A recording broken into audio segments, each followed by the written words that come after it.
पीड़ित ने लगाई जिलाधिकारी रायबरेली से न्याय की गुहार।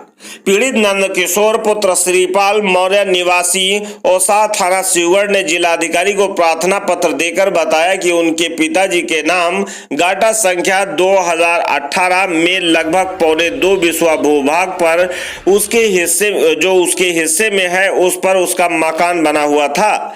इस भूभाग पर बने मकान को ही उसके चाचा राम सजीवन पुत्र राम स्वरूप उर्फ भल्लर ने शिव देवी पत्नी सुशील कुमार शर्मा निवासी पाराकला के हाथ बिक्री कर दिया है, जबकि उक्त मकान उसके भूभाग पर बना हुआ है वह उसके पिता के द्वारा बनवाया गया है।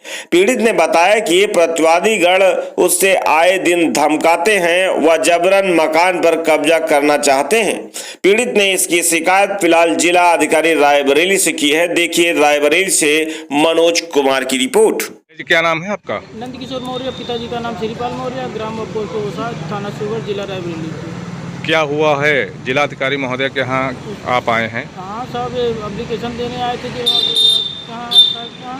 इसमें हमारे यहाँ मकान जो हमारे पिताजी ने बनवाया है उसमें हम रह रहे 2.25 बिस्वा का नंबर हमारे पिताजी के हिस्से में है और मकान बनाया हुआ हमारे चाचा जी चोरी से दूसरे के हाथ बेचती हैं, जिसके हाथ बेचे हो श्रीदेवी पत्नी सुशील कुमार शर्मा पाराकला के रहने वाले हैं।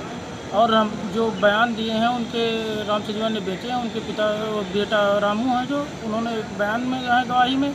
और ये लोग आए दिन हमारा मकान चोरी से बेचे, हमें बाद में पता चली तो हम जाके वहाँ पर दाखिल खारिज की आपत्ति लगाए महाराज ने जाके, और दाखिल खारिज हो गई। तो उसके बाद में दोबारा चोरी से फिर उन्होंने अपील कर दिया और हमको मालूम नहीं। फिर एक दिन जब उनकी दाखिल खारिज हो गई तो हमारे घर गए, गाली वाली दे रहे थे हम लोगों को उल्टा सीधा कि इसको मकान खाली करा दो अन्यथा हाथ पैर तोड़ेंगे, तुम्हें बाहर निकाल देंगे, सामान उठा के बाहर फेंक देंगे। और फिर हम चले गए बाज़ार, कुछ बोले नहीं, तो मामला शांत हो गया। वो कह के वो लोग चले गए। जब हम अपनी पत्नी से कहें 100 नंबर बुला लो, फ़ोन ले आओ, फ़ोन जब उसके बाद उन लोग सब लोग भाग गए। जब चले गए फिर हम चले गए बाज़ार, सब्जी बेचने काम करते हैं हम, बाज़ार चले गए। उसके बाद यहाँ से ये सुशील शर्मा पाराकला के रहने वाले, वो गए हमारे यहाँ बच्चों को काफ़ी गाली वाली दे रहे थे। दूसरे दिन जब उसके बाद गाली वाली दे के निकल गए। दूसरे दिन राम सजीवन, उनके बेटे रामू और सुशील, तीनों लोग जाके हमारे बीवी को और बच्चों के छोटे बिटिया थी और बड़े 2 बच्चे हमारे केंद्रीय विद्यालय स्कूल जाते वहाँ चले गए थे।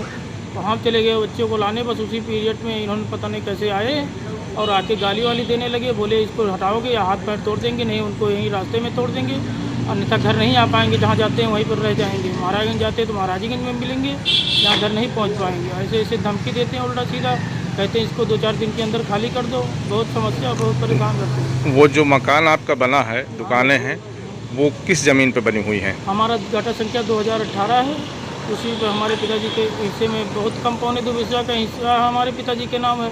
उसमें भी एक ही बिस्वा के लमसम में घर भी बना हुआ, ज़्यादा ज़मीन भी नहीं है। तो आपका ये कहना है कि वो जो भूभाग है भूमधरी जमीन है? भूमधरी। क्या उसको धोखाधड़ी करके रजिस्ट्री की गई है? धोखाधड़ी नहीं है, भूमधरी नंबर हमारे बाबा। वो जो मकान की रजिस्ट्री हुई क्या धोखाधड़ी करके की गई है? हाँ, इन्होंने धोखाधड़ी करके किसने की है? राम सजीवन ने। तो इसकी कहीं आपने स्थानीय स्तर पे कहीं शिकायत की है? शिकायत क्या, हमने तहसील में दिया था, तहसीलदार साहब के यहाँ, उसमें दाखिल खारिज में आपत्ति के लिए, तो उन्होंने पहले खारिज कर दिया था। अब हमको मालूम नहीं थे, जब हमको नकल मिल गया खारिज की, उसके बाद 1 हफ्ते बाद गए हम वहाँ पर महाराज में जानकारी किए तो वहाँ कोर्ट में न्यायालय में हमारा मामला फिर दाखिल हुआ पड़ा उसमें। आज यहाँ रायबरेली जिलाधिकारी महोदय के यहाँ आए हैं, प्रार्थना पत्र दिया होगा। हाँ साहब। क्या कहा? साहब ने तो वो मैम साहब तो थी नहीं, वो भैया जी थे दूसरे, उन्होंने ले लिया। उन्होंने कहा ठीक है आपको दीवानी जाना पड़ेगा, ये मैटर दीवानी का है और हम तहसील क्या करें, तहसील से कुछ हो नहीं पाया, राजस्व विभाग का मैटर है, पर फिर भी मैं दिखवा लूँगा लेखपाल से। ये आसना दे के हमें फिर डाल दिया गया।